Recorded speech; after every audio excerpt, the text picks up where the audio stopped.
नमस्कार मैत्रिणी, फरजाना मुलांनी. तर हे पहा, मी 38 साईजची ब्लाऊज कटोरी कटिंग टाकलेली आहे या पॅटर्न आणि 85 सेंटीमीटर ब्लाऊज पीस घेतलेला आहे.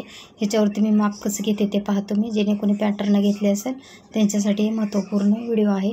तर हे पहा, मी ब्लाऊज असा टाकलेला आहे आणि त्याच्यावरती आता छातीचं माप घ्यायचं आहे आपल्याला. जेणेकरून हे पहा, हुक लुकची पट्टी असते ना, तिथून आपल्याला टेप लावायचा आणि तिथूनच आपल्याला माप घ्यायचं. तर 38 साईज भरलेली आहे पूर्ण. तर हे पहा, आता आपली पाठीमागील उंची पाहूया किती भरते त्या लेडीजची. तर ही मी 15 उंची, शोल्डरपासून खाली टेप घ्यायचा आपल्याला कमरपट्टीपर्यंत पूर्ण. हे पहा, 15 उंची भरलेली आहे. 7.5 ते 8 सगळा घेणार आहे, जास्त लॉंग नको. तर इथे शोल्डर आपल्याला ठेवायचं आहे 3.5 ते 3.25 पर्यंत. कंपल्सरी 3.5 ठेवला तरी व्यवस्थित राहतो. शिलाई मार्जिनमध्ये लागणार आहे. तर बाही आहे 6.5 8.5. तर आपल्याला 9.5ची बाही घेणार आहे. पहा, मागील उंची मी 15 टाकलेली आहे. 15 ते 15.25 राहते, 15.5 पर्यंत राहील. आणि 2.5चा शोल्डर आपल्याला कंपल्सरी घ्यायचा आहे, जेणेकरून शोल्डर उतरायला नको आहे. तर हे मार्जिन करून घ्यायची आहे. अशीच मार्जिन आहे, फिटिंगची पण व्यवस्थित आहे. आता ही कपड्यावरती आपण सरळ रेष मारून मार्जिन करून घ्यायची आहे. हे पहा, तर आता ह्याच्यामध्ये आपल्याला कुठेही कमी जास्त करायचं नाही, का तर पॅटर्न ऑलरेडी फिटिंगसाठी पण आहे, तसंच आहे ते. हे पहा, समोरच्या बाजूला पण मी अशीच मार्जिन करून घेतलेली आहे. तुम्ही पण कोणी पॅटर्न घेतले असेल तर ह्या पद्धतीने कटिंग करून घ्या, तुमचे ब्लाऊज कुठेही बिघडणार नाहीत. आता ही पट्टी आपल्याला 3.5 ची 2.5ची घ्यायची. आता ही कटोरी आहे ती उरीप कपड्यावरती टाकायची आपल्याला, की जेणेकरून कटोरीचं जे पप बसणार आहे तो व्यवस्थित एकदम परफेक्ट बसतो. जे इकडं तिकडं अजिबात कटोरीचा टक्स वगैरे साईडला होत नाही. तर ह्या पद्धतीनं तुम्ही पण मार्जिन करून घ्या आणि ब्लाऊज तयार आरामशीर होऊ शकतो, काही अडचण नाही. तर याची मी 1.5 इंचाची पट्टी खाली घेतलेली आहे शिलाई मार्जिनसाठी आणि वरती 8.5 घेतलेली आहे. तर ही अशीच शिलाई करून आपल्याला टाकायची आहे माप टाकून.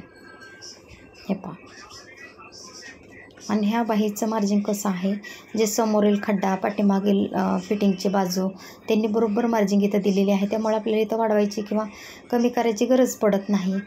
हे ते अशीच मी टाकलेलं आहे. जे तुम्हाला बाहीमध्ये कोणाला प्रॉब्लेम होत असेल तर मी स्वतः जवळची आपली बाही वापरली तरी काही हरकत नाही, ते पण व्यवस्थित राहते.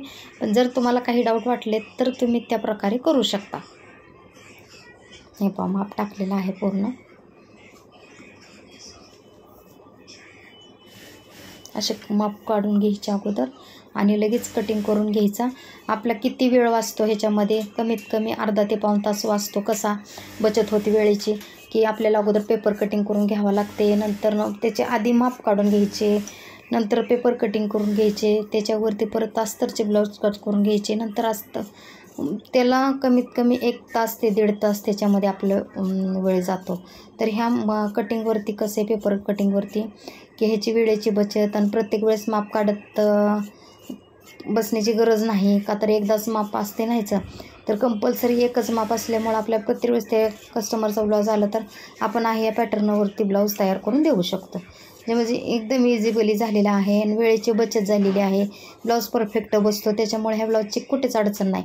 आणि इथून पुढे जर तुम्ही कमेंटमध्ये जर विचारलं कुठल्या साईजची पाहिजे, ते परफेक्ट कमेंट टाका तुम्ही, की मला ह्या परफेक्ट ब्लाऊजची कटिंग पाहिजे किंवा व्यवस्थित जमत नाही, कुठले साईजचं करून दाखवायचे, 28 30 32 34 36 ही साईज टाका कमेंटमध्ये, की जेणेकरून मला त्या साईजनुसार तुम्हाला कमी जास्त करून दाखवता येईल. आता इथून पुढे तुम्हाला प्रत्येक पॅटर्नचे तुम्ही ज्या कमेंटवरती मला प्रश्न विचारणार, की बाबा मला ह्या 28 साईजची किंवा 30 साईजची ह्याच्यामध्ये हा प्रॉब्लेम होतो आहे, त्याच्यावरती मी तुम्हाला व्हिडिओ बनवून अपलोड करून तुमच्यापर्यंत पोहोचेल. तर जरी काही डाऊट असेल तर तुम्ही कमेंटमध्ये विचारा. चालते. ओके, लाईक शेअर करा.